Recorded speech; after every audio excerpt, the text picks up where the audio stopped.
दोनों हाथ ज्ञान मुद्रा में। मेरे साथ 3 बार ओम का उच्चारण, तत्पश्चात गायत्री महामंत्र। ओ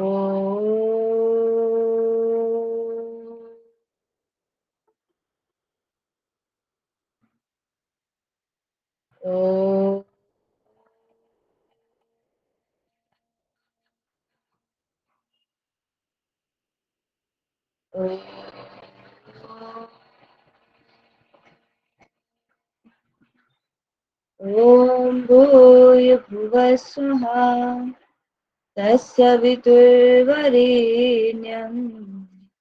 भर्गो देवस्य धीमहि धियो यो नः प्रचोदयात्। Rub your both palms. Make a positive covering outside your body. Again, rub your both palms. Put your palm on your eyes. Now open your eyes. Okay. चलिए, तो हम स्टार्ट करते हैं क्लास। सभी लोग, मैं एक जन को और किसी को बना देती हूँ एडमिन, तो आप लोग एडमिट कर दीजिएगा भाई।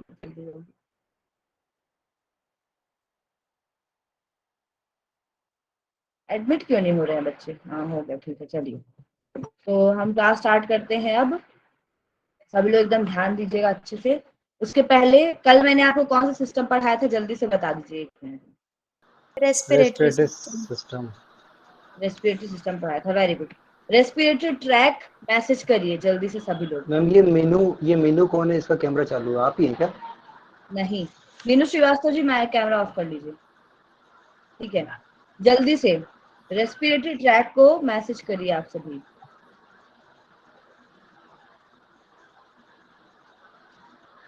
मैसेज करिए।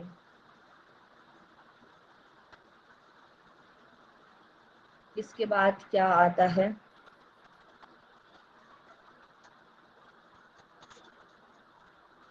Very good. नीरज जी बताइए। जी मैम, सबसे पहले हमारा नोज होती है, फिर फेरिंग्स, लैरिंग्स, ट्रेकिया, ब्रोंचीज, ब्रोंकुलाइज, एल्वेलाई और लंग्स। ब्रोंकियोज और ब्रोंकाई, ठीक है।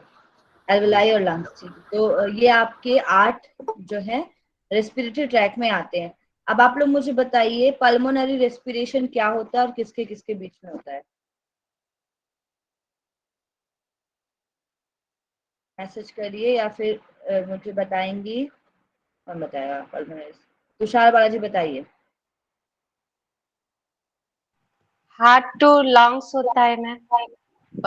हार्ट टू लंग्स और हार्ट के बीच में होता है, या फिर आप बोल सकते हैं लंग्स और ब्लड के बीच में होता है। हार्ट आप नहीं यूज करेंगे यहाँ पर, आप लंग और ब्लड के मैम बीच में। एल्वेलाई और लंग्स, एल्वेलाई ब्लड के पीछे बोल सकते हैं। एल्वेलाई लंग्स के अंदर ही होता है। अगर हम बाहर की बात करें नॉर्मल नॉर्मल, तो that will be lungs and heart. अगर हम उसको अच्छे से बात करें तो आपका आंसर होगा एल्वेलाई और ब्लड के बीच में होता है, ठीक है। तो एल्वेलाई और ब्लड के बीच में आपका कौन सा रेस्पिरेशन होता है? Pulmonary pulmonary. रेस्पिरेशन। ठीक है, वेरी गुड। टिश्यू रेस्पिरेशन क्या होता है? ब्लड और टिश्यू के बीच में। ब्लड एंड टिश्यू के बीच में होता है टिश्यू रेस्पिरेशन, ठीक है। चलिए, अब आप लोग मुझे बताइएगा फेरिंग्स की कितने टाइप हैं? 3 टाइप। मैसेज करना। मनीष तिवारी जी नाम बताइए। Nasopharynx, oropharynx, laryngopharynx. Very good, ठीक है। पैरानेजल साइनसेस के नाम बताइए आप सभी। पैरानेजल साइनस कितने होते हैं, उनके नाम मैसेज करिए। How many paranasal sinuses? Very good. Sonia बताइए कौन कौन से हैं? जी बाकी सब ma'am, ethmoid sinus, sphenoid sinus, frontal sinus and maxillary sinus. Very good, very good Neeraj Mandal ji और, ठीक है। तो आप लोगों ने बहुत सही बताया। चलिए, अब आप लोग मुझे बताइए, जल नीति करते समय हमारे नाक और आंख पे इफेक्ट पड़ता है, किसकी वजह से पड़ता है? क्या है वो? हम नेक्रोमेकल डक्ट के बाद। नेजोलैक्रिमल डक्ट, वेरी गुड। मैसेज करिए पहले, ठीक है। मैं नाम बोलूंगी तो आप लोग बोलिएगा, ठीक। चलिए, आप लोग मुझे बताइए नेक्स्ट, वॉइस बॉक्स किसको बोलते हैं?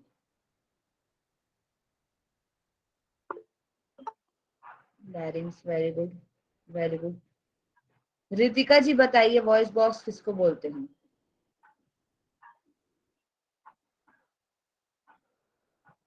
रितिका जी आवाज नहीं आ रही है। वॉइस बॉक्स लैरिंग्स को बोलते हैं, ठीक है, याद रखिएगा। चलिए ठीक है, अब आप लोग मुझे बताएंगे।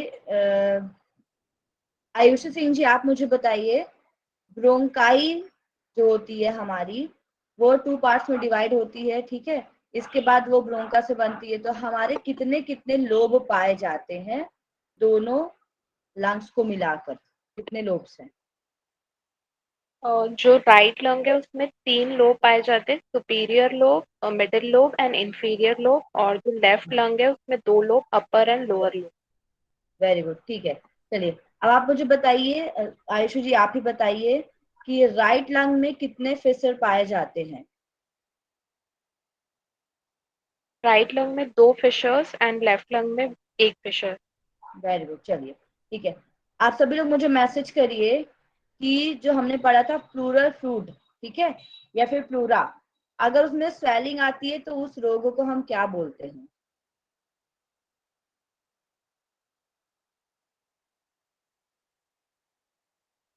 पिलरोसिटी। गलत, कुछ भी मतलब। पिलरोसिटी तो बोलते हैं उसको। मनोज पाल जी बताइए। हाँ वही तो बोल। मैम उसे प्ल्यूरिसी बोलते हैं। फ्लोरेसी बोलते हैं, ठीक है, जी। फ्लोरेसी बोला जाता है उस रोग को, ठीक है।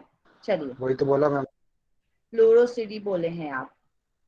अब बताइए आप सभी लोग, मसल ऑफ रेस्पिरेशन मतलब कि श्वसन में कौन कौन सी मसल साथ देती है या हेल्प करती है, उनके नाम।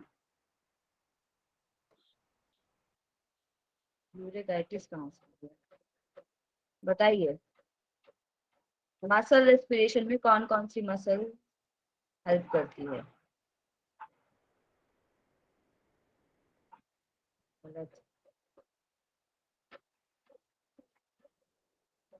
सोनिया इसको पूरा बताओ। इंटरमोस्ट एक्सटर्नल मसल नहीं होती भाई। जी ma'am, internal, intercostal, external intercostal and diaphragm.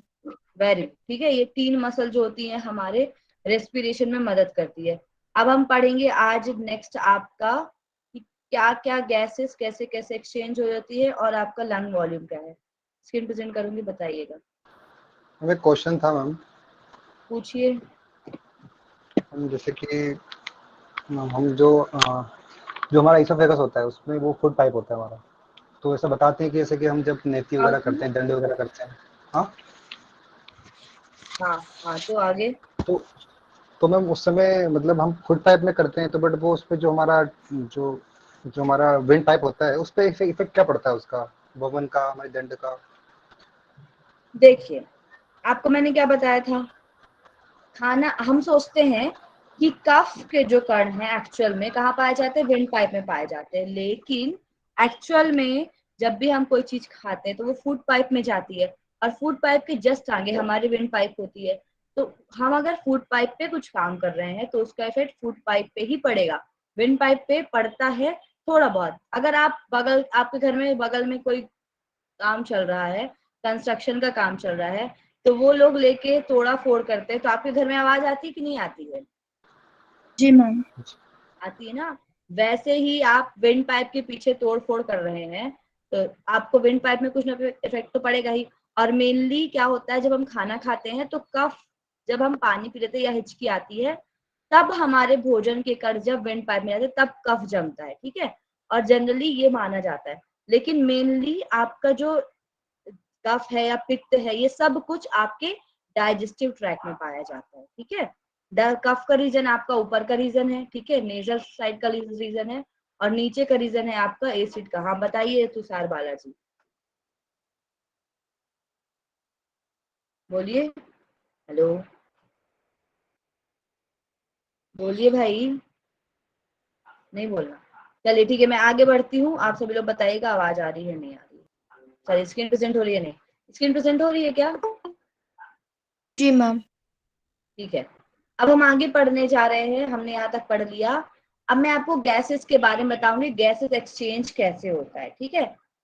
अब हम बात करते हैं मेनली 3 गैसेस की जो पाई जाती हैं, that is nitrogen, oxygen and carbon dioxide, ठीक है, जो वातावरण में भी होती हैं, मतलब एनवायरमेंट में भी होती हैं और हमारे बॉडी के अंदर भी पाई जाती हैं, ठीक है। ये 3 मेनली गैसेस होती हैं और बाकी गैसेस भी होती हैं जैसे कि वाटर वेपर हो गया और अन्य गैसेस, ये सब अल्प मात्रा में होती हैं, इसलिए इनको हम इतना काउंट नहीं करते। मेनली 3 गैस होती है, nitrogen, oxygen and carbon dioxide. अब देखिए, अब चूंकि ये इन्वायरमेंट में भी है और हमारे बॉडी में भी है, ठीक है, तो क्या होता है, हम मेनली किसके बारे में पढ़ते हैं, ऑक्सीजन और कार्बन डाइऑक्साइड के बारे में। क्यों ऐसा, देखिए वातावरण में 79% जो है आपकी नाइट्रोजन पाई जाती है और उसको हम पूरी तरीके से इनहेल करते हैं और पूरी तरीके से बाहर निकाल देते हैं नाइट्रोजन को। इन दोनों में बैलेंस होता है, मतलब कि बराबर सामान्य मात्रा में, ठीक है। 1 सेकंड रुकिएगा मुझे, ठीक आ रही है।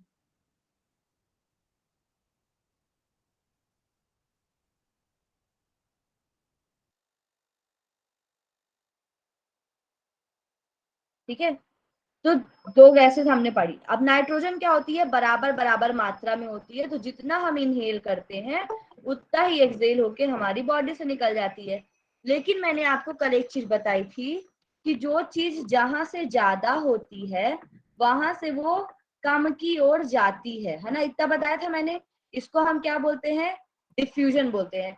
तब तक ये जाता है जब तक कि ये बराबर ना हो जाए। इस पूरे को हम क्या बोलते हैं, प्रोसेस को, मैंने कल बताया था, डिफ्यूजन, याद है। डिफ्यूजन। डिफ्यूजन। वैसे ही यही प्रोसेस आपसे पूछा जाए कि व्यक्ति सांस किस प्रोसेस के द्वारा लेता है, तो वो होगा डिफ्यूजन के द्वारा, ठीक है। या गैसेस का एक्सचेंज किस प्रोसेस के द्वारा होता है, दैट इज डिफ्यूजन। अभी मैं आपको आगे बताऊंगी। अब देखिए, क्योंकि वातावरण में भी है ऑक्सीजन, कार्बन डाइऑक्साइड और शरीर में भी है, तो वातावरण में ऑक्सीजन की मात्रा 21% जो हम लेते हैं, कार्बन डाइऑक्साइड की 0.05। ऐसा नहीं है कि केवल हम ऑक्सीजन ही लेते हैं, कार्बन डाइऑक्साइड भी लेते हैं हम। और ऐसा नहीं है कि केवल हम कार्बन डाइऑक्साइड छोड़ते हैं, ऑक्सीजन भी छोड़ते हैं, लेकिन उससे कम मात्रा में, अपेक्षाकृत कम। वातावरण में ऑक्सीजन का लेवल ज्यादा है इसलिए, और हमारे शरीर में ऑक्सीजन का लेवल कम होता है इन्वायरमेंट के पर्सपेक्टिव में। तो इन्वायरमेंट से कहाँ आएगी, कहाँ आएगी भाई, हमारे अंदर आएगी। हमारे अंदर आएगी। और अगर हम बात करें कार्बन डाइऑक्साइड की, तो कार्बन डाइऑक्साइड की मात्रा हमारे शरीर में इन्वायरमेंट से ज्यादा पाई जाती है, मतलब 4.5 हमारे शरीर में पाई जाती है और वातावरण में 0.4। तो ज्यादा कहाँ पर है, हमारे शरीर में कि इन्वायरमेंट में, हमारे शरीर में। तो कहाँ जाएगी, ज्यादा से बाहर जाएगी, ज्यादा से कम। ना। तो अगर हम देखें, ऑक्सीजन का लेवल हम जितना इनहेल करते हैं दैट इज 21% और हम एक्सहेल करते हैं ऑक्सीजन को दैट इज 16%। कार्बन डाइऑक्साइड जो हम इनहेल करते हैं दैट इज 0.04% और जो हम एक्सहेल करते हैं दैट इज 4.5%। ये मैंने आपको एक्सहेलेशन इनहेलेशन बताया। अब मैं इसका पूरा आपको बताऊंगी कैसे कैसे ये होता है, पूरी प्रोसेस, ठीक है। चलिए, अब हम बात करते हैं इंटरनल रेस्पिरेशन की। मुझे आप लोग बताइए, इंटरनल रेस्पिरेशन किसके किसके बीच में था, tissue and blood. Tissue and blood के बीच में, वेरी गुड। अब देखिए, जब भी हमारा टिश्यू और ब्लड की, अभी मैं आपको एक डायग्राम दिखाऊंगी। ये है हमारा वातावरण, ये हमारा लंग्स, सॉरी हार्ट, ये हमारा हार्ट, ठीक है, लंग्स और हार्ट। अब देखिए, और यहाँ पर होती है हमारी सेल। तो इंटरनल रेस्पिरेशन क्या होता है, टिश्यू और ब्लड के बीच में। ये क्या है, ये टिश्यू है, ये ब्लड है, ये वातावरण है, ये हमारा इन्वायरमेंट है, ठीक है। तो कुछ ऑक्सीजन रक्त प्लाज्मा में जो भी हम इनहेल करते हैं उनमें से कुछ ऑक्सीजन तो हमारे ब्लड प्लाज्मा में मिल जाती है। बाकी जो ऑक्सीजन होती है वो हीमोग्लोबिन के साथ मिलके ऑक्सी हीमोग्लोबिन बनाती है, ठीक है।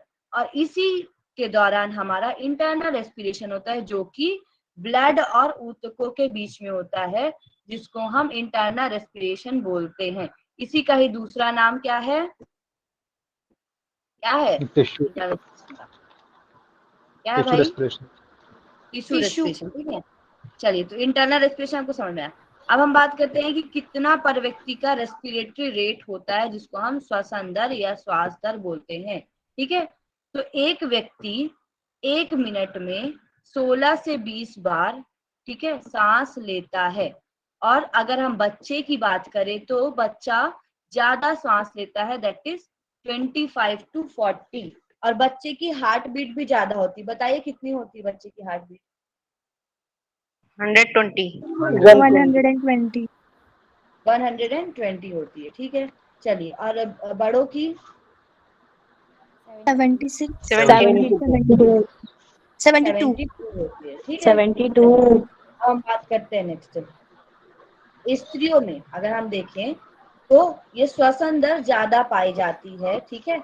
लेकिन दो चीज होता है, एक तो श्वसन दर हो गया और दूसरा होता है हमारा, एक सेकेंड, एक तो श्वसन दर है और दूसरा होता है हमारा रेस्पिरेटरी वॉल्यूम, ठीक है। इन दोनों में अंतर है।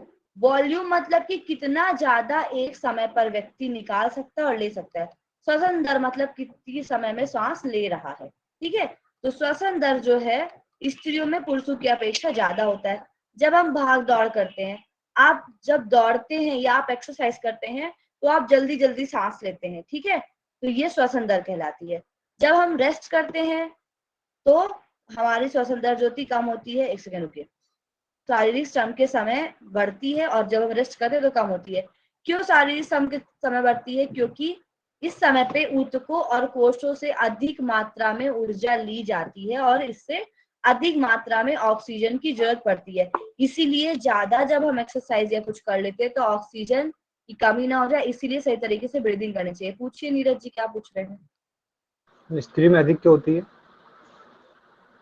देखिए, अब मुझे तो नहीं पता क्यों अधिक होती है, उन्होंने बता तो दिया।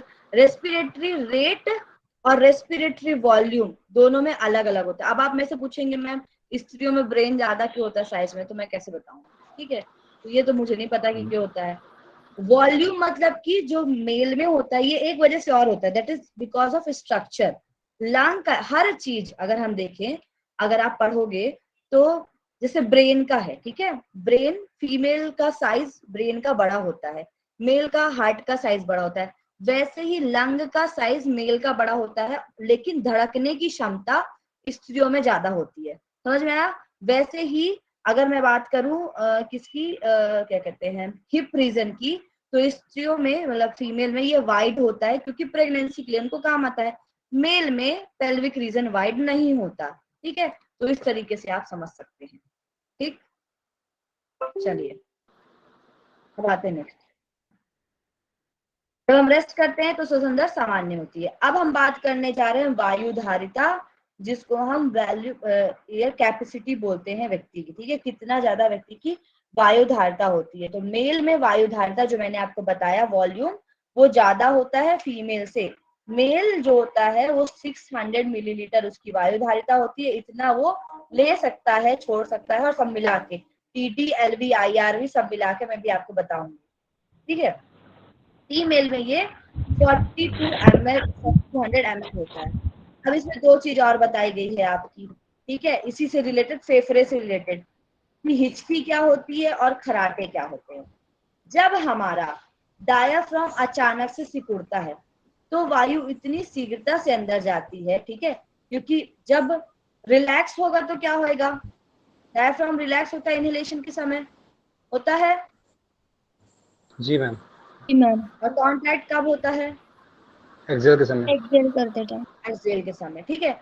जब वायु बहुत तेज अंदर जाती है हमारे शरीर में तो अचानक से ये सिकुड़ जाता है, इसको तो रिलैक्स होना चाहिए। अचानक सिकुड़ना मतलब कि अचानक से ऊपर आता है।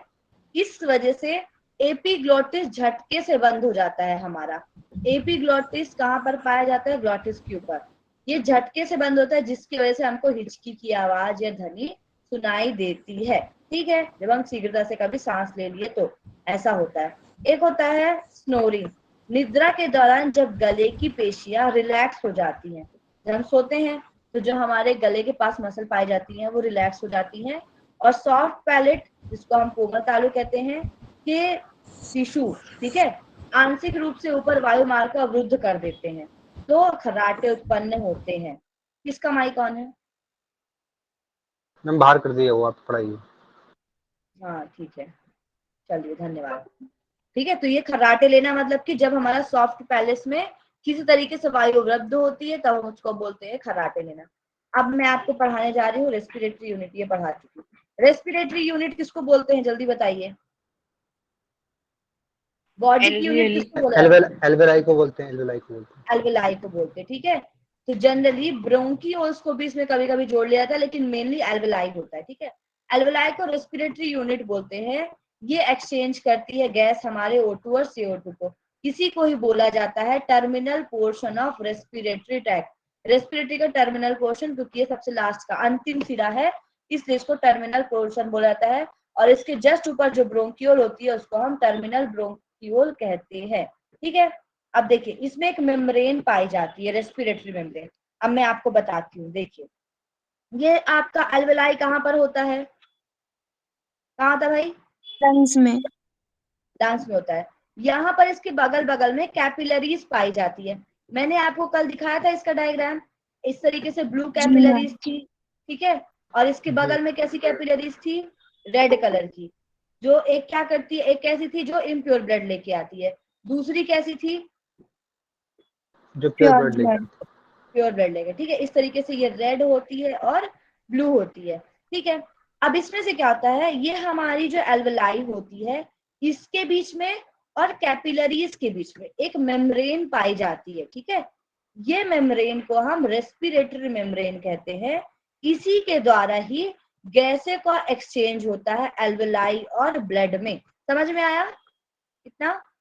ये मेम्ब्रेन होती है यहाँ पर एक इस तरीके से डबल लेयर मेम्ब्रेन पाई जाती है, और यहाँ पर फिर आपकी कैपिलरीज होती है। इधर से ही एक्सचेंज स्टार्ट होता है। समझ में आया मेम्ब्रेन क्या है भाई? किसके किसके बीच में होती है यस मेम्ब्रेन? मैम। एल्वेलाई और ब्लड के बीच। है किसके बीच में? एल्वेलाई और ब्लड के एल्वेलाई और ब्लड के बीच में, मतलब कैपिलरीज के बीच में। एल्वेलाई और ब्लड कैपिलरीज के बीच में होती है हमारी, ठीक है। चलिए अब हम पढ़ने जा रहे हैं पूरे रेस्पिरेटरी के ट्रैक के बारे में, हमने पढ़ लिया क्या होता है। अब हम इसका फंक्शन पढ़ने जा रहे हैं कि एक्चुअल में ये करता क्या, ठीक है। एक सेकंड भाई। सबसे पहला काम क्या होता है रेस्पिरेटरी ट्रैक का, टर्मिनल पॉइंट का काम क्या है, जल्दी बताइए। Exchange of gas. Exchange of gas, ठीक है। दूसरा क्या होता है, वार्मिंग एंड ह्यूमिडिफाइंग एयर। ये क्या करता है, हमारे नाक में म्यूकस में ब्लड वेसल पाई जाती है, ठीक है। नेजल म्यूकस में ब्लड वेसल पाई जाती है। ये क्या करती है, ये हमारे एयर टेम्परेचर को कंट्रोल करती है। Mucus membrane provide moisture to dry air. जब आप ठंडियों के समय में बाहर निकलते हैं तो आप देखते हैं आपकी नाक लाल और ठंडी हो जाती है, होता है। जी मैम। यहीं पर ही टेम्परेचर मेंटेन होता है हमारे ब्लड वेसल के द्वारा। नाक ठंडी नहीं होएगी तो अंदर की तरफ हवा जाएगी और हमको कफ हो सकता है, इसलिए नाक ही ठंडी होके बता देती है भाई कि आपको ठंड लग रही है, तो यहाँ पे टेम्परेचर कंट्रोल करने का काम करती है, ठीक है। और जो म्यूकस मेम्ब्रेन होती है, ये जो भी ड्राई एयर हमारे नाक में जाती है उसको ये मॉइस्चराइज प्रोवाइड कराती है, ठीक है। तीसरा क्या होता है, ऑल्फेक्शन का काम। यहाँ पर कौन सी नर्व होती है भाई, जल्दी बताइए, नेजल में? Olfactory nerve, olfactory nerve. Olfactory nerve, ये सेंस ऑफ स्मेल करवाती है, ठीक है। नेक्स्ट होता है विजुअलाइजेशन, इसको हम बोलना बोलते हैं। किसके द्वारा होता है, लैरिंग्स, जिसको हम वॉइस बॉक्स कहते हैं। फिर क्या होता है, प्रिवेंशन ऑफ डक्ट पार्टिकल। तो जैसे ही कोई भी डक्ट या कण हमारे नाक में जाते हैं या फिर हमारे ट्रैकिया में जाते हैं तो कफिंग रिफ्लेक्स और स्नीजिंग रिफ्लेक्स, छींक आती है हमको या फिर कफ बनने लग जाता है, दैट आर द रिफ्लेक्सेस। तो ये प्रिवेंशन है डस्ट पार्टिकल से। जैसे हमको खांसी आती है, हम समझ में आता है कि हमारे ट्रैक में कहीं ना कहीं प्रॉब्लम है, फिर हम मेडिसिन लेते हैं, कुछ लेते हैं, तो वो ट्रैक से उसको निकाला जाता है, ठीक है।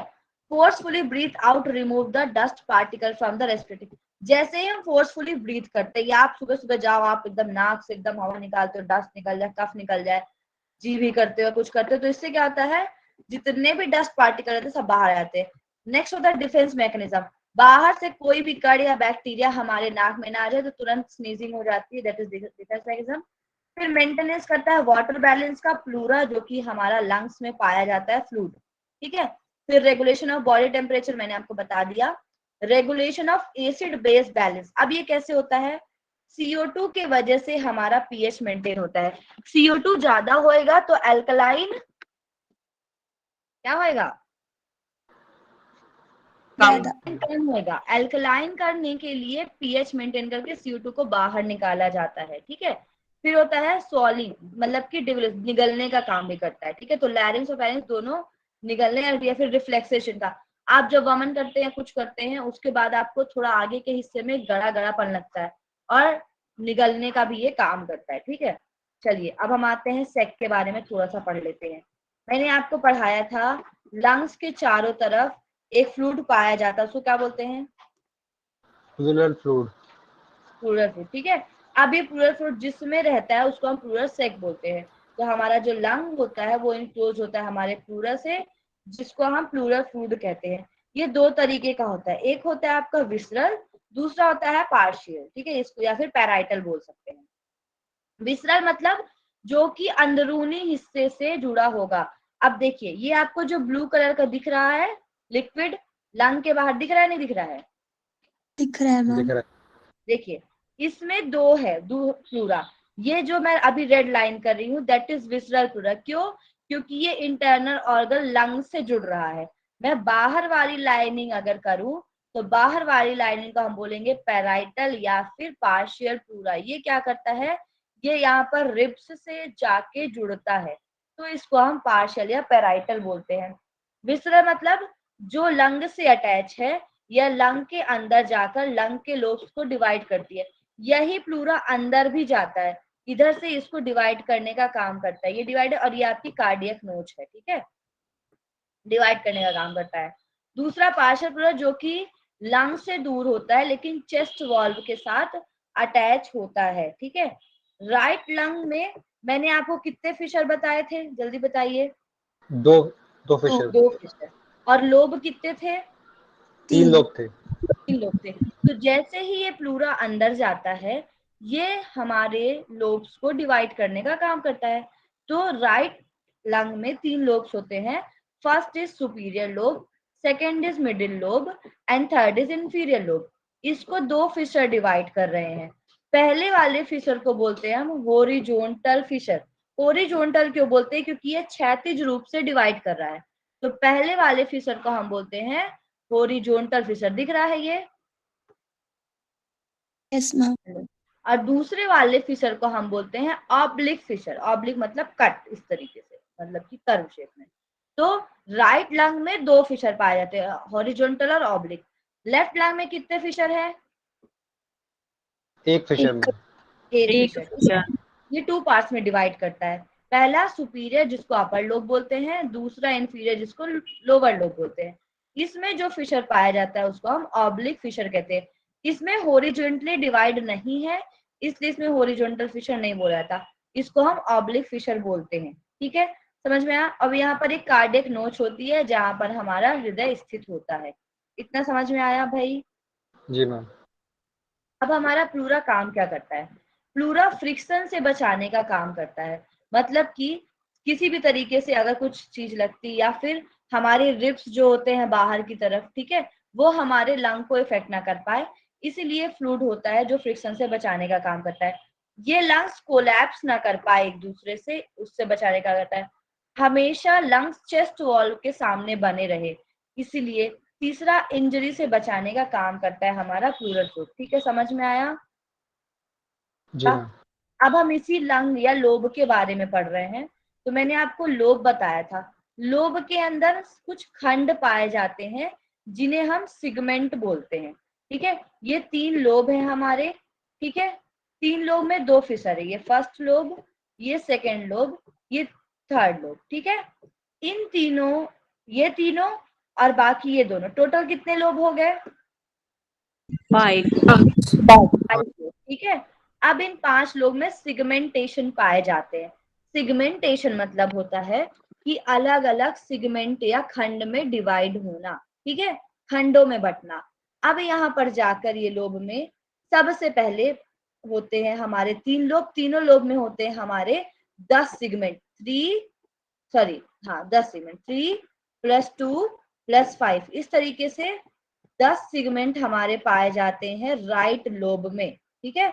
3 इधर, 5 इधर, 3 इधर, 2 इधर, इस तरीके से ये होते हैं हमारे 3। मतलब आप लोग याद रखना 10 हमारे राइट साइड में, 10 हमारे लेफ्ट साइड में, लेकिन राइट साइड में 3 2 5 में डिवाइड होता है और राइट लेफ्ट साइड में 5 5 में डिवाइड होते हैं। ये हमारे सेगमेंट आया समझ में। अब ये सेगमेंट क्या करते हैं, सबकी अलग अलग है। 10-10 वाला दस मतलब कि 10 खंड होते हैं अंदर जाके। लोब तो 3 है, 3 कमरे हैं हमारे पास, उन लोब के अंदर भी उनके छोटे छोटे कमरे बनाए गए, ठीक है।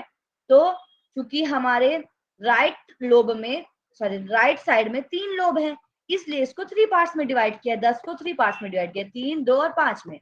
लेफ्ट में हमारे 2 लोब हैं, इसलिए इसको 5 और 5 में डिवाइड किया गया है। तो टोटल 10 सेगमेंट राइट साइड और 10 सेगमेंट लेफ्ट साइड पाए जाते हैं। समझ में आया? Hello hello yes ma'am. मैं आपको इसका एक बार फिर से ट्रैक बताती हूँ। सबसे पहले हमने पढ़ा था ट्रैकिया।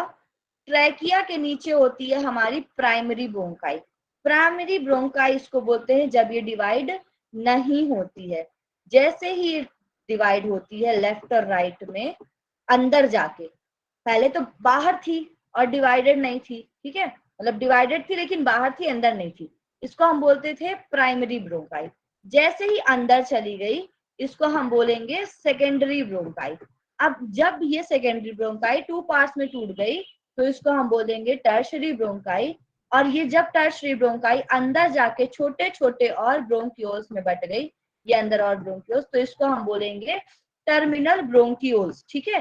टर्मिनल ब्रोंकियोल्स के बाद आपका आता है ये क्या कहते हैं एल्वेलाई, जिसको हम रेस्पिरेटरी ब्रोंकाई भी कहते हैं, एल्वेलाई। समझ में आया? हेलो जी मैम। चलिए अब हम आते हैं next, blood supply and function. किस तरीके से हमारे लंग में ब्लड का सप्लाई होता है, ठीक है। तो 2 तरीके के सर्कुलेशन पाए जाते हैं। कौन कौन सा सर्कुलेशन था? रेस्पिरेशन जिसको बोलते हैं।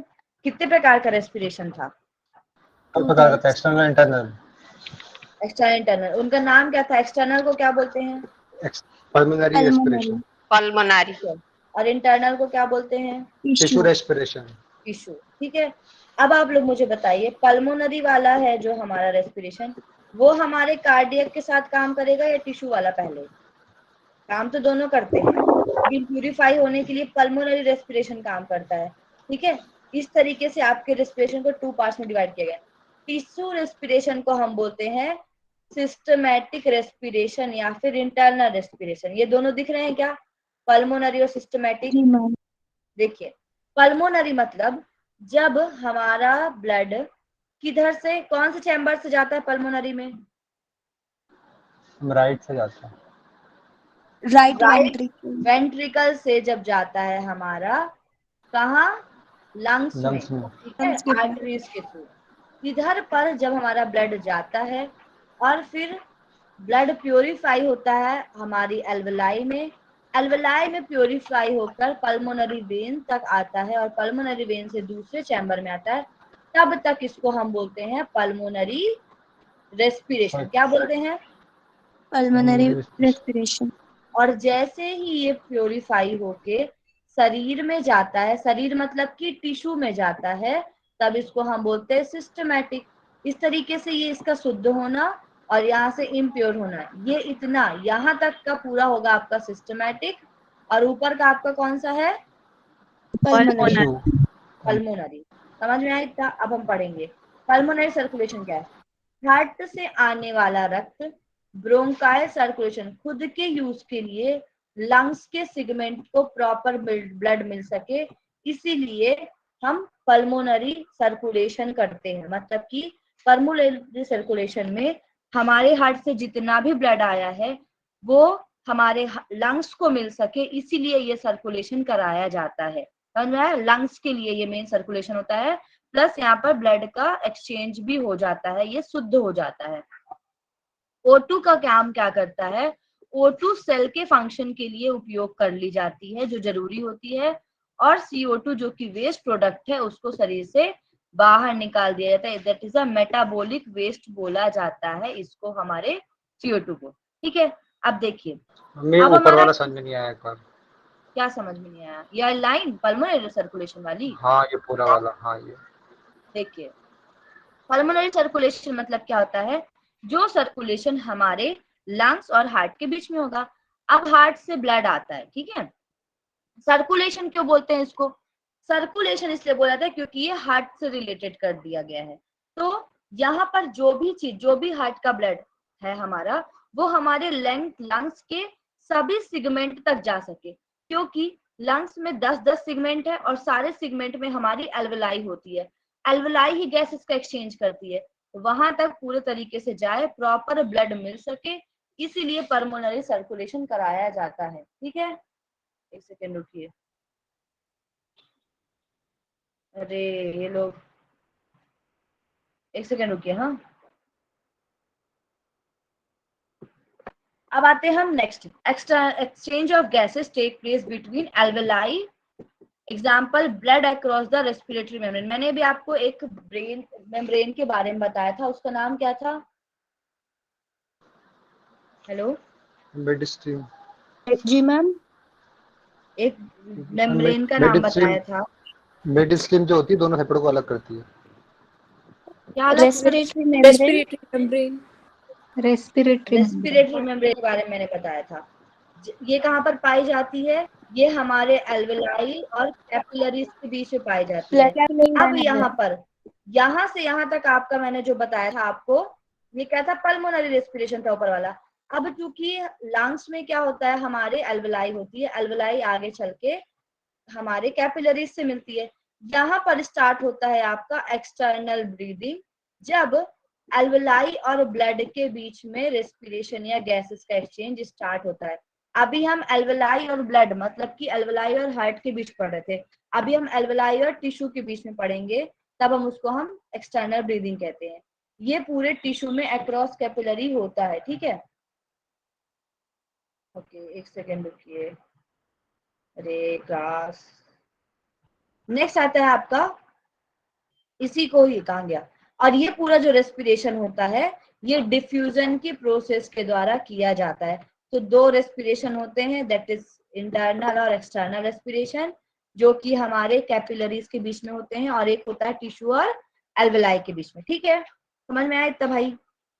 अभी मैं इसको आगे समझाऊंगी, अभी चिंता मत कर, अभी ये आगे इसकी प्रोसेस है पूरी, अभी तो ये नॉर्मल ऊपर ऊपर का समझा रही हूँ। अब हम आते हैं जिस प्रोसेस की हम बात करते, डिफ्यूजन, ठीक है। क्या होती है डिफ्यूजन, मुझे बताओ। जिसमें ज्यादा होता है वो फिर कम की ओर जाने लगता है, एक्सचेंज हो जाता है। देखिए, कोई भी सब्सटेंस, कार्बन डाइऑक्साइड और कोई भी ऑक्सीजन। चीज, कोई भी सब्सटेंस अगर हम लेते हैं, कोई भी substance from higher concentration to lower concentration until equilibrium establish, किसी भी चीज का, चाहे वो लिक्विड हो चाहे कण हो, किसी का भी अपने हायर कंसंट्रेशन से लोअर कंसंट्रेशन में जाना, जब तक कि दोनों बराबर ना हो जाए। आप दो पानी की बाल्टी लीजिए, एक में ज्यादा पानी भर लीजिए, एक में कम पानी भर लीजिए, और एक पाइप कनेक्ट कर लीजिए, कब तक पानी जाएगा? जब तक कि तब तक दोनों सेम जब तक वो बाड़ी बराबर बनाने नहीं हो जाती है। जाती। इसको हम बोलते हैं डिफ्यूजन, ठीक है। समझ में आया इतना? कैपिलरी एंडोथेलियम में CO2 का अमाउंट ज्यादा होता है और O2 कम होती है। अब देखिए, आपको मैं ये समझाना स्टार्ट करती हूँ। देखिए, ये जो दो लाइन है, इसको मैं आपको अभी एक डायग्राम से बताऊंगी। देखो, दो चीज, दो रिस्पिरेशन मैंने बताया आपको, कौन कौन सा? Internal external, pulmonary and systematic। ठीक है। एल्वोलाई वाला है तो कौन सा होएगा? एल्वोलाई वाला है तो pulmonary। Pulmonary. Pulmonary. Capillary endothelium मतलब कि ब्लड वेसल्स और टिश्यू, एंडोथेलियम टिश्यू के लिए यूज किया जाता है, तो कौन सा होएगा? ये टिश्यू। टिश्यू रेस्पिरेशन, ठीक है। अब मैंने आपको बताया था कि डिफ्यूजन कहाँ से कहाँ होता है? जहां पर जो चीज ज्यादा होती है, ठीक है। अब आप लोग मुझे बताइए, ब्लड प्योर होने के लिए कहाँ भेजा जाता है? लंग्स में, लंग्स के पास। लंग्स में। लंग्स में। तो पहले हमारा ब्लड कैसा रहता है? इम्प्योर रहता है। इम्प्योर। प्योर।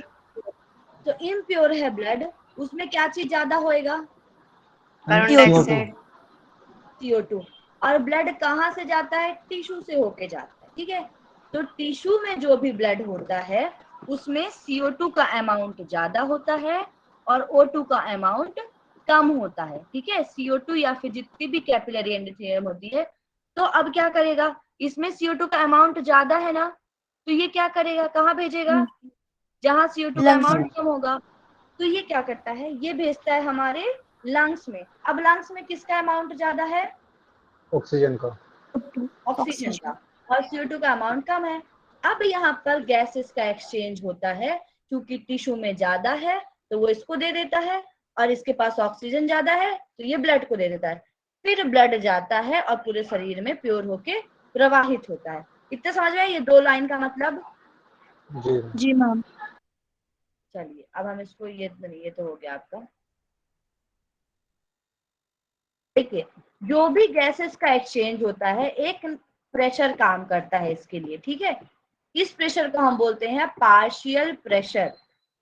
गैसों का एक्सचेंज इसी ऐसे नहीं हो जाता जब तक कि प्रेशर ना बने, मतलब कि ऑक्सीजन के लेवल जब तक ज्यादा ना हो।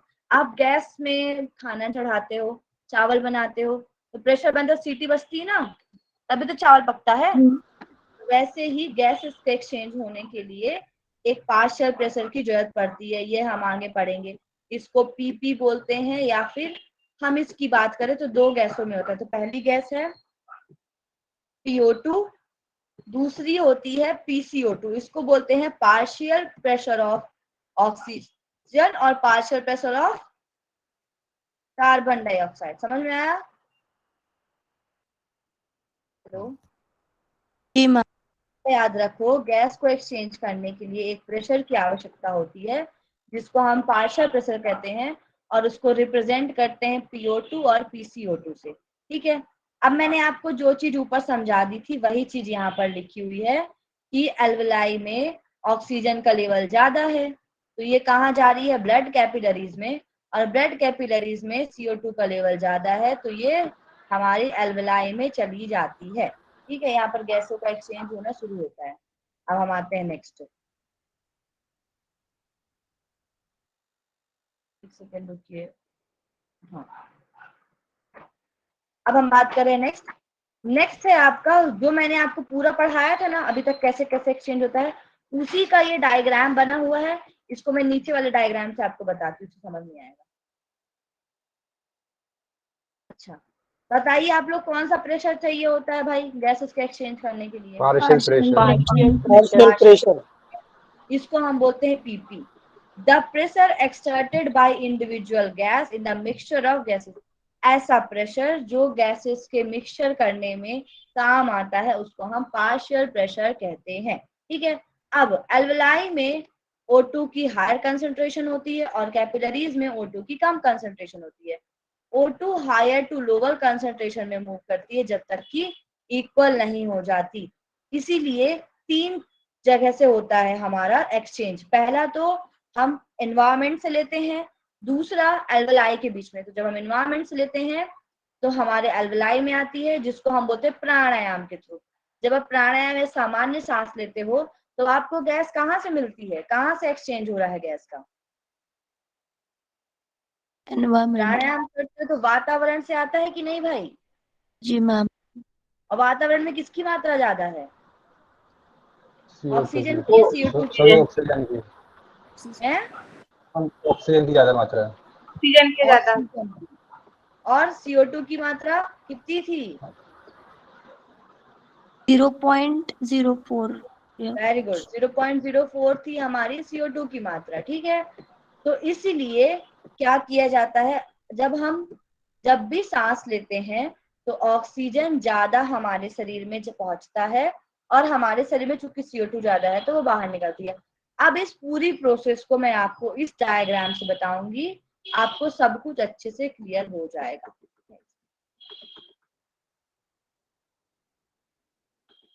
देखो,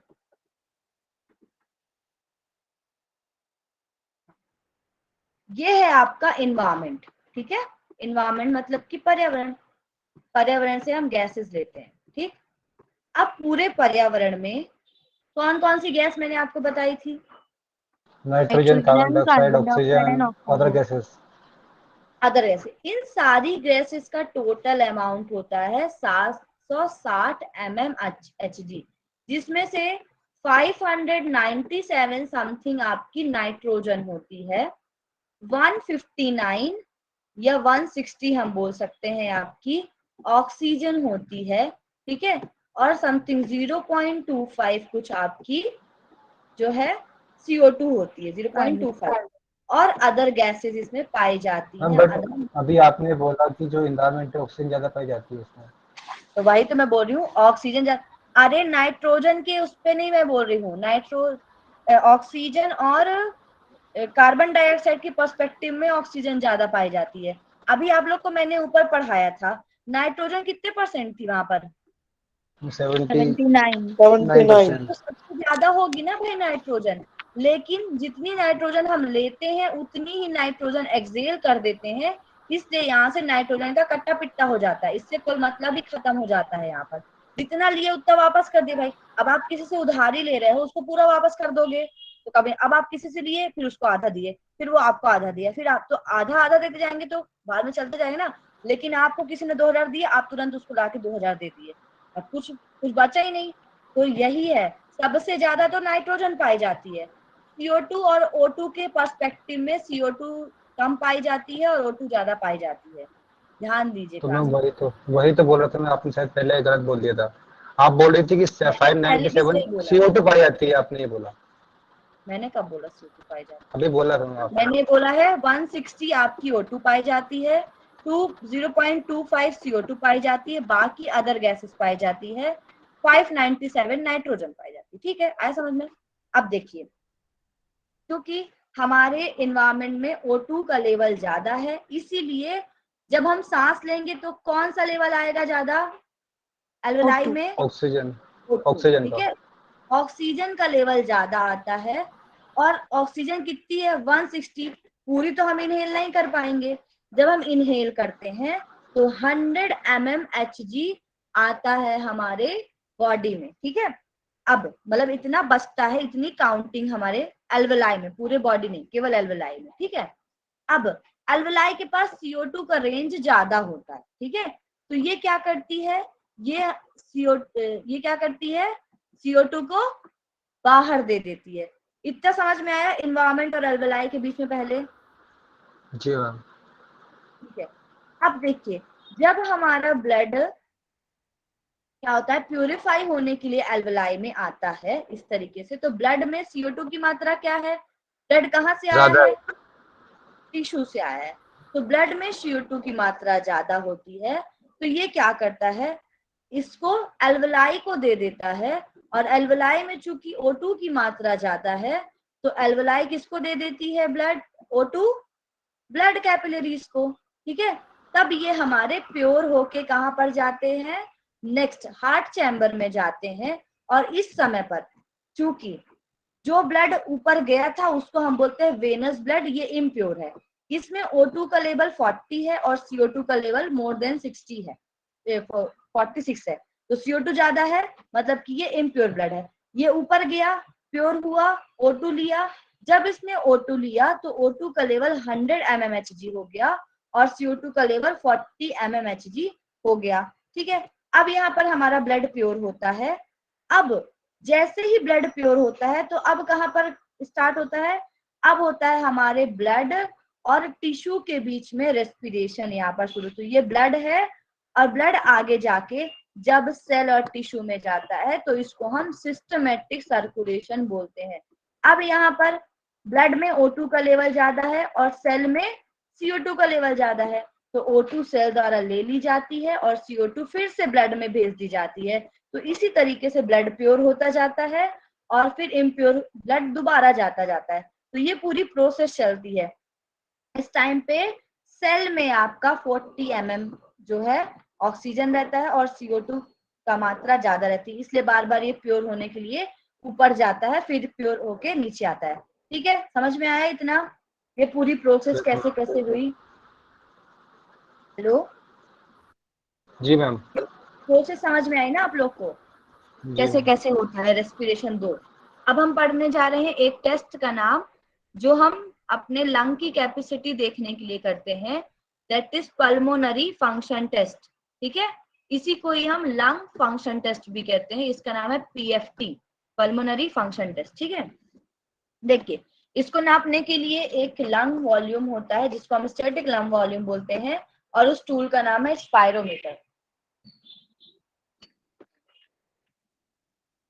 वेट करिए, हाँ देखिए अभी मैंने आप लोग को पढ़ाया था उस दिन, है ना, कि ब्लड प्रेशर नापने के लिए जो टूल का यूज होता है उसको क्या बोलते हैं? स्फिग्नोमैनोमीटर।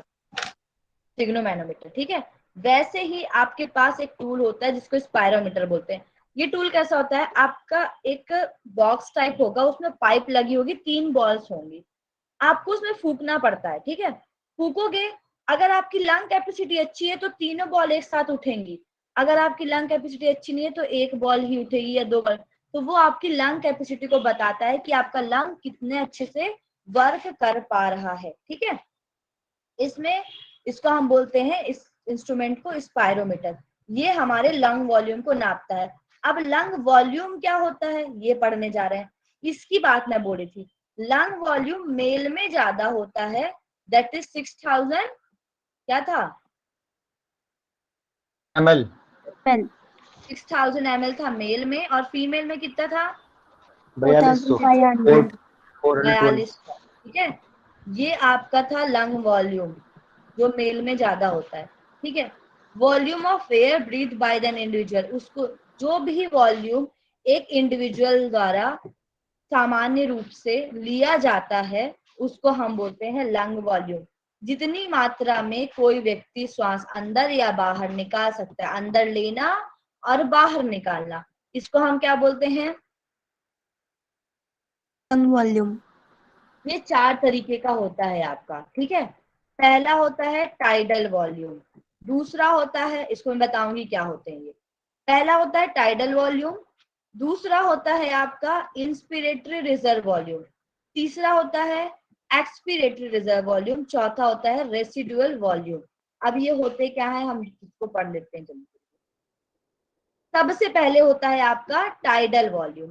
टाइडल वॉल्यूम मतलब होता है नॉर्मली बिना किसी काम के सामान्य रूप से रेस्टिंग स्टेट पे व्यक्ति जितनी सांस अंदर लेता है और जितनी सांस बाहर निकल, मान लो मैं ऐसे बैठी हूँ या नॉर्मली आपसे बात कर रही हूँ, हाँ कैसा, इस टाइम पे बिना एक्स्ट्रा एफर्ट के आप जितना सांस अंदर ले रहे हो और जितना सांस बाहर निकाल रहे हो उसको हम बोलते हैं टाइडल वॉल्यूम। ठीक है, ये है आपका टाइडल वॉल्यूम, ये होता है लगभग 500 मिलीलीटर। अब जब आप सांस लेते हो तो भाई पूरे ट्रैक से होते हुए आती है, तो 150 मिलीलीटर तो आपकी ट्रैकिया और ब्रोंकाई में ही रह जाती है, 350 मिलीलीटर एयर ही आपके एल्वेलाई तक पहुंच जाती है। तो आपको पूछा जाएगा कि टीडी वॉल्यूम कितना होता है या फिर टीवी कितना होता है, उसको हम टाइडल बोलते हैं, टाइडल वॉल्यूम। ये होता है आपका कितना, ये बताइए? 500 ml। 800 ml। Very good. दूसरा होता है आपका आईआरवी। आईआरवी मतलब होता है इंस्पिरेटरी रिजर्व वॉल्यूम। ठीक है, इंस्पिरेटरी रिजर्व वॉल्यूम मतलब कि टाइडल वॉल्यूम तो हमने सामान्य रूप से लिया, इसके बाद भी एक्स्ट्रा एफर्ट लगा के जब हम फोर्सफुली इनहेल करते हैं, जैसे कि आपको बोला जाए कोई प्राणायाम, भस्त्रिका प्राणायाम करने को फोर्सफुली इनहेल, बहुत आप एक्स्ट्रा फोर्स लगा के जब आप करते हैं तो जो एयर ली जाती है उसको हम बोलते हैं inspiratory reserve volume. Extra volume of air that can be inhaled forcefully after the end of normal inspiration, मतलब कि 500 प्लस 300 ऑल्सो। अगर हम अलग से पूछें कि आपका IRV क्या है तो वो होगा आपका 3300 ml। कितना होएगा? 3300 ml। 33। एक सामान्य श्वास लेने के बाद कितनी अधिक मात्रा में श्वास अंदर ली जा सकती है फोर्सफुली, उसको हम बोलते हैं आईआरवी। इसका जस्ट अपोजिट होता है ईआरवी। सामान्य रूप से हम सांस बाहर निकालते हैं, लेकिन एक्स्ट्रा एफर्ट लगा के हम जितनी तेजी से जबरदस्ती सांस बाहर निकालते हैं उसको हम बोलते हैं ईआरवी, एक्सपिरेटरी रिजर्व वॉल्यूम। ठीक है, समझ में आया? इसका लेवल होता है, इसका वॉल्यूम होता है 1000 ml। ठीक है, इतना समझ में आया? देखिए ये है आपका ग्राफ, देखो ये है आपका टाइडल वॉल्यूम, ये बराबर लेवल पे चल रहा है। ठीक है, अब हम एक्स्ट्रा एफर्ट लगा के ले रहे हैं, एक्स्ट्रा एफर्ट लगा के लेना inspiratory reserve volume, extra effort लगा के छोड़ना। अब आप ग्राफ देखो, इंस्पिरेटरी रिजर्व वॉल्यूम का कर्व ज्यादा है या एक्सपिरेटरी का कर्व ज्यादा है? इंस्पिरेटरी का। इंस्पिरेटरी IRV का ज्यादा है। मतलब कि हम ज्यादा सांस ले सकते हैं, मतलब कि 3300 ml हम फोर्सफुली ले सक रहे हैं। अब ERV में कम है, मतलब कि 1000 हम ले पा रहे हैं। TD तो आप देख ही रहे हैं बहुत कम दिखा रहा है, तो दैट इज 500 ml। ठीक है, ये हो गया। अब इसके बाद आता है हमारा RV। RV मतलब होता है रेसिडुअल वॉल्यूम, ये है आपका RV इनको छोड़ने के बाद। ठीक है, रेसिडुअल वॉल्यूम मतलब कि व्यक्ति चाहे जितना भी सांस छोड़ दे, पूरा तो फेफड़ा पिचक नहीं जाएगा उसका, कुछ ना कुछ एयर तो रहेगी ही, तो जितना भी फोर्सफुली आप सांस छोड़ दो, चाहे बाहर ले लो, उसके बाद भी आपके फेफड़े में कुछ सांस बचती है, जिसको हम बोलते हैं रेसिडुअल वॉल्यूम, जो कि 1200 ml होता है। ये है आपका रेसिडुअल वॉल्यूम, जो कि आपके चेस्ट में रहता ही है। हम कितना भी सांस बाहर निकाल दे, कुछ वायु फेफड़े में रह जाती है, और ये वायु फेफड़े में रहनी आवश्यक है। अगर ये नहीं रहेगी तो हमारे फेफड़े चिपक जाएंगे, इसलिए इसका होना जरूरी है। ठीक है, अब हम आते हैं नेक्स्ट, स्टैटिक लंग। 4 वॉल्यूम पढ़ा है मैंने, कौन कौन सा? टाइडल, इंस्पिरेटरी TB रिजर्व, पढ़ा है आपने, IRV पढ़ा है आपने, ERV रेसिडुअल। और RV। इस बार क्वेश्चन भी आया था ना इसी से। इस बार क्वेश्चन भी आया था नेट में। ठीक है, इसका सीक्वेंस आया था शायद नेट में, सीक्वेंस ये में क्वेश्चन आया। कुछ पूछा था शायद, रेसिडुअल वॉल्यूम का कुछ आंसर था उसका। हाँ, वो तो इसका ये पूछा होगा नॉर्मल, मैंने यार मुझे क्वेश्चन याद नहीं, बट आया था, इतना याद है। ठीक है, अब आते हैं हम स्टैटिक लंग कैपेसिटी पे। तो स्टैटिक लंग कैपेसिटी मतलब होता है कॉम्बिनेशन ऑफ 2 और मोर लंग वॉल्यूम। 2 या 2 से अधिक लंग वॉल्यूम को हम बोलते हैं स्टैटिक लंग कैपेसिटी।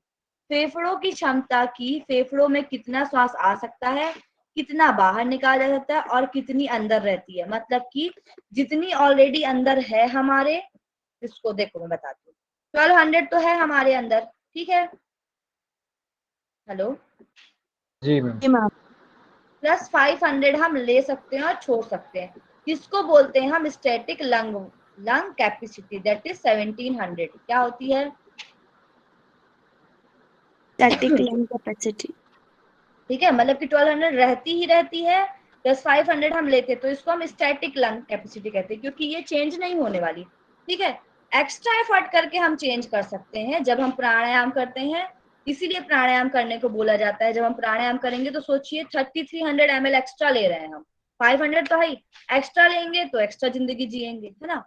अब आती है हमारी टोटल लंग कैपेसिटी। तो टोटल मतलब इन चारों को जब आप मिला दोगे तो इसको हम बोलेंगे टोटल लंग कैपेसिटी। ठीक है, तो टोटल लंग कैपेसिटी क्या क्या होगी हमारी?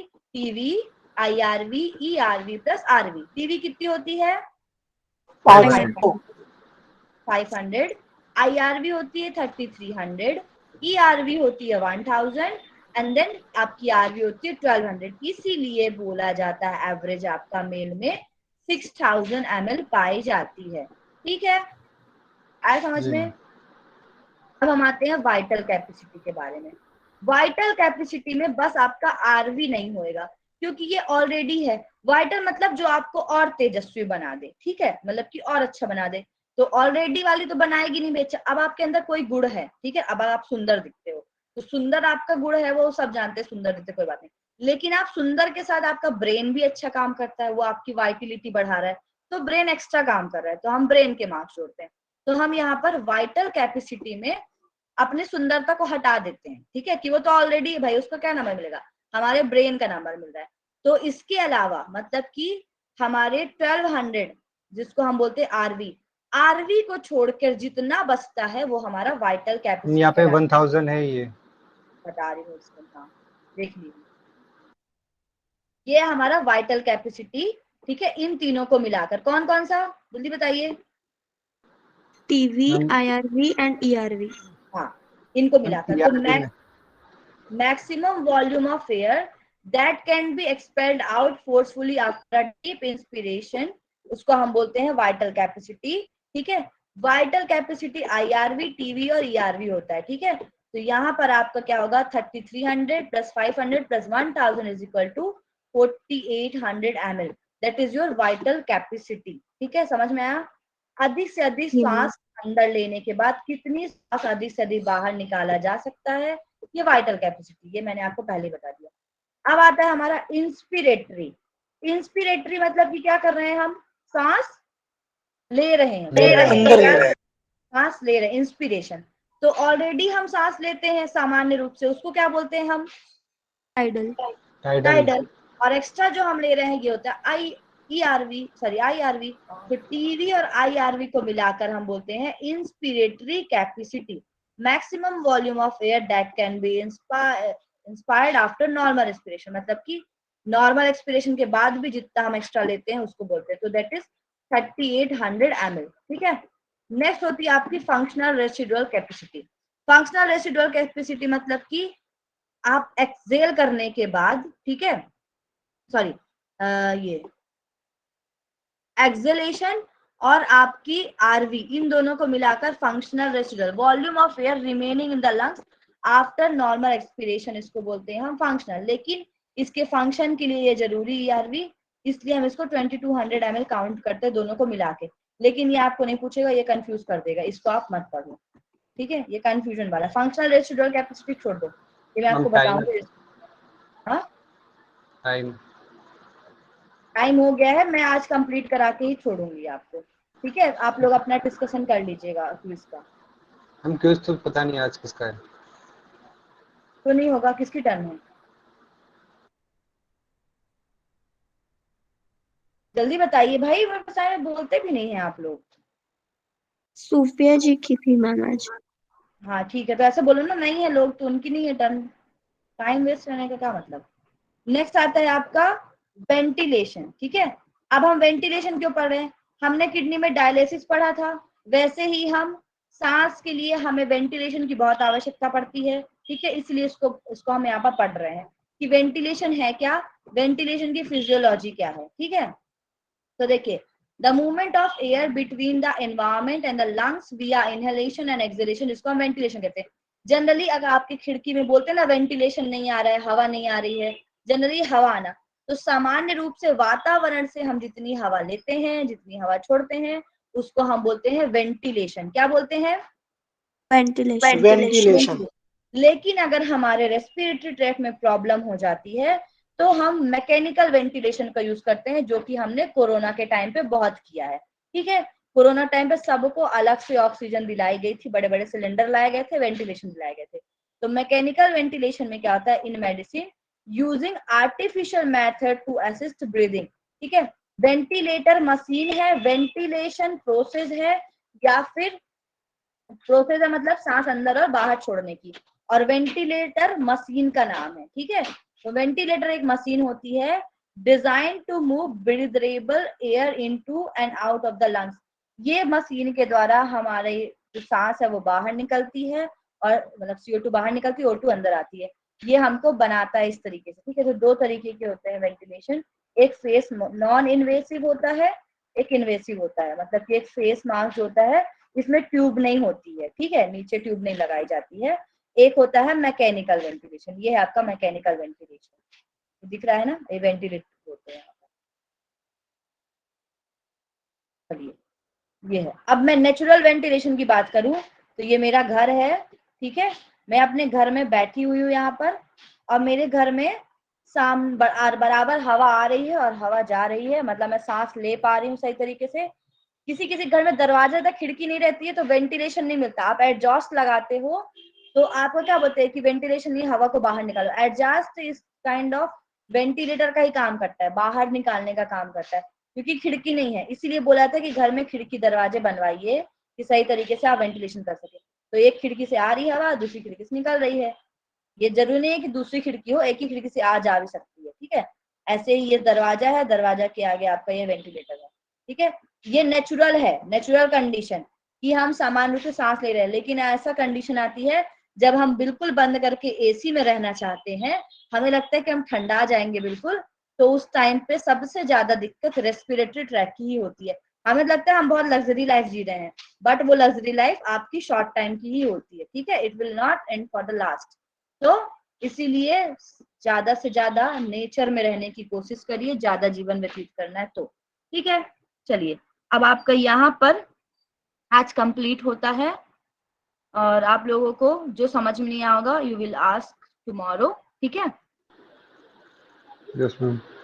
चलिए ठीक है, तो यहीं पर मैं शांति पाठ कराती हूँ। सूफिया जी नहीं है, सूफिया जी से कांटेक्ट करिए, जिनकी कल टर्न है वो कल बना के लेके आएंगे। मैम उसने बना लिए थे लेकिन वो कहीं बाहर गई हुई है। ठीक है, कोई बात नहीं, उनको बोलना कल प्रेजेंट कर देगी। ठीक है, ओके, चलिए शांति पाठ करेंगे। कमर गर्दन सीधी, आंखें सहजता से बंद। ओम शांति शांति शांति। Very good, rub your both palms, put your palm on your eyes, now open your eyes. Thank you so much. आप सभी लेफ्ट कर सकते हैं बढ़िया से। मैम अपना ये सिस्टम आज खत्म हुआ ना, रेस्पिरेटरी? हाँ, रेस्पिरेटरी खत्म, दो ही बचा है आपका, रिप्रोडक्टिव और ये क्या कहते हैं, इम्यून सिस्टम बस।